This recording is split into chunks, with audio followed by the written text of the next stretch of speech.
That scared the shit out of me. Hello?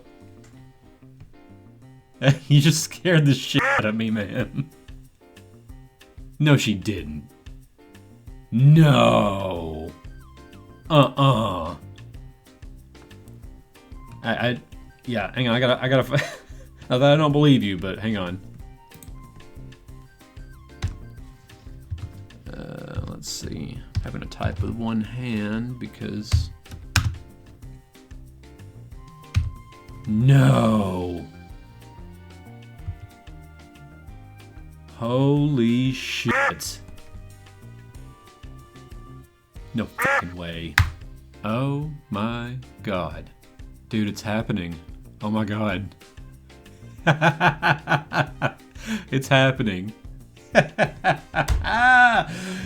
Oh, that's awesome! Look at this shit. The prolific producer has presided over the Star Wars and Indiana Jones franchises through ups and downs. I think it means through downs and downs. What ups were there? Yeah, dude, I gotta go. I gotta work on this. I gotta make a video, like, now. Alright, appreciate you, bro. Alright. Love you too, man. See ya. Holy fuck. Wow. Jesus Christ, is this Christmas? I'm still recording. Could use this. Let me just start a new project. It's been recording. Holy shit, this thing's been recording the whole time? Oh, I can use this, definitely. What's going on, everybody? It's the Necessary Nerd here, and this is gonna be kind of a weird, random video because I normally go with a script so I don't go too far off the rails because my brain is just, well, it's my worst enemy sometimes. But holy shit, y'all. Kathleen Kennedy is gone. This is really good. This is really good. My heart soars with the eagle's nest. Fucking say it with me, ding dong, the witch is dead. Although I'm not wishing death on anybody, but you know, oh god, we're going off the rails here. We have been begging for this for, what, a decade now? I mean, what, she started in 2012, right? So according to sources, after more than a decade in a galaxy far, far away, Kathleen Kennedy is charting a course towards retirement. Oh my god, that's fucking cringy.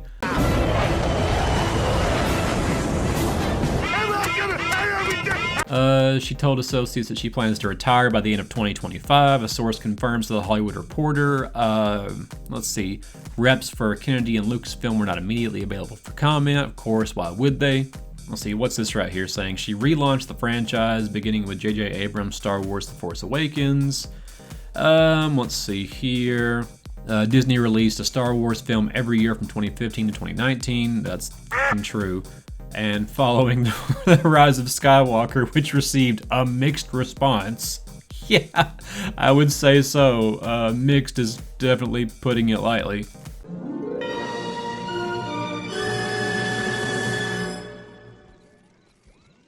God, all these fucking puff pieces are just putting her up on this giant pedestal like she was just so amazing and she was so groundbreaking. Oh god, y'all know in a few years some kind of cringeworthy article or maybe even a documentary is gonna come out talking about how she busted through that glass ceiling. She was such a strong female woman. When really all she did was she based all of her decisions, or at least most of them, on which boxes this person checked, whether it was their sexual orientation, their racial background, or their political ideologies. Because as everyone knows, that's what makes for good Star Wars content. I mean, seriously, what did she do in her entire tenure at Lucasfilm? Was it the constant deconstruction of the stereotypical straight white male hero to replace them with some spunky girl boss that was so much better than them? Or hey, how about what happened with Willow? Y'all remember Willow? Nobody? Exactly, she f***ing ruined that too. I think we can all agree that Kathleen Kennedy's time in Lucasfilm has been, well, not exactly the smoothest. I'm trying to think of one good thing that she gave us, and I can't think of anything. I mean, she gave us Rogue One, but one good movie in a sea of shit doesn't really make up for just the last decade of bullshittery and fuckery that she gave us. Not to mention the fact that all the people that she brought in to run Star Wars, with the exception of Dave Filoni, I mean, nobody really respected the material. Have y'all seen some of the interviews with the cast of The Acolyte? So my character, you know, she's a powerful leader. She's a powerful leader. Yes. In a very woman-centered world, which I was very excited to kind of be that, because I feel like Star Wars is very like patriarchal. What the hell are you doing? Somebody has to save our skins. Into the garbage, you flyboy! Captain.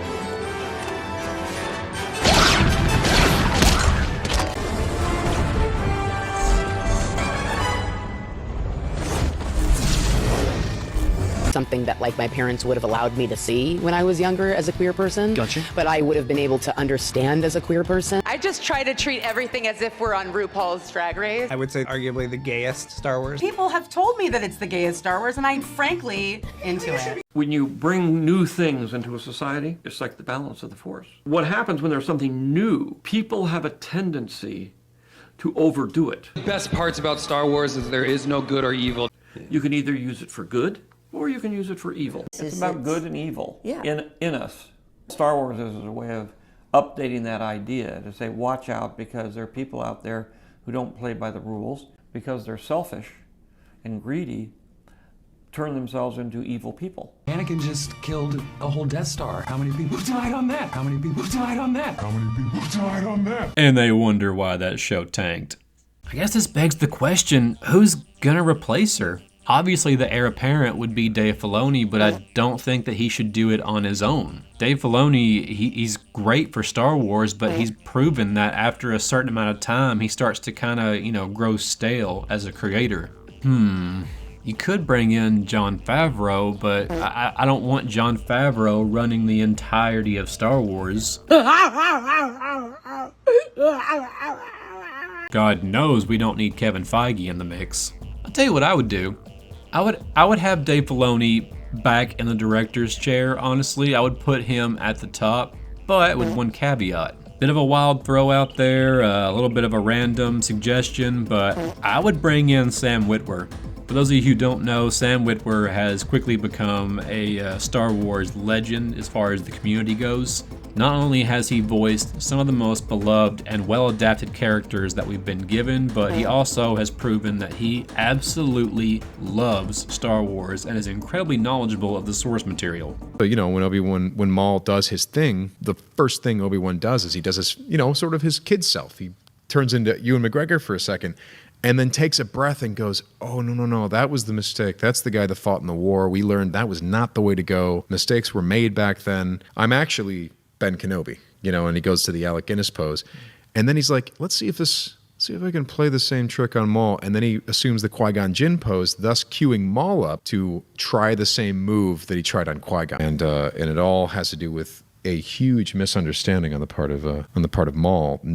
He does not get what he's looking at. This is what a Jedi is. Yeah. There are people that I've talked to who needed to see that version of Luke Skywalker in their life. Perfectly legitimate. But you know what also is legitimate? People who say, this is the guy who saved Darth Vader. Yeah. Darth Vader, like saving Kylo Ren is child's play next to saving Darth Vader. Yeah. So I did not necessarily agree with that version of the character. Luke Skywalker, the level of compassion that it would take to throw down his weapon in front of his mortal enemy and declare, I'm not going to fight anyone. Yeah. I'm not going to hurt anyone. And I'm certainly not going to hurt this man, my father. you failed. There was a scene we were doing, and the character's supposed to start in the scene meditating, assembling his lightsaber with the Force. And he's meditating, and then he comes out of the meditation and has the scene. And I did the scene different every time, but the meditation, I always did it really tense. And after a while, the director's like, we've done this scene 4 times, and you've done it different. But the meditation, why are you playing it so tense? The meditation, you're so tense in the meditation. And I said, he doesn't know how to meditate. And the director's like, what? He's a Sith. He thinks this is how you do it. And you force the pieces together because this is my job. The Force belongs to me. So I was like, Vader would never have taught him how to find inner peace. He would have taught him to do the opposite. I don't know, y'all. I gotta think about this. Maybe I can make a more detailed video about it in the future. I'm just kind of making, an improvised video on this because holy shit, this is probably going to be the least polished video I've ever put out. All right, I'm gonna get to work on some kind of script or template or something for this topic so I can cover it better and in more detail in a future video. I still have like 4 videos coming out every other week starting on March 7th with why the MCU hasn't worked after Endgame.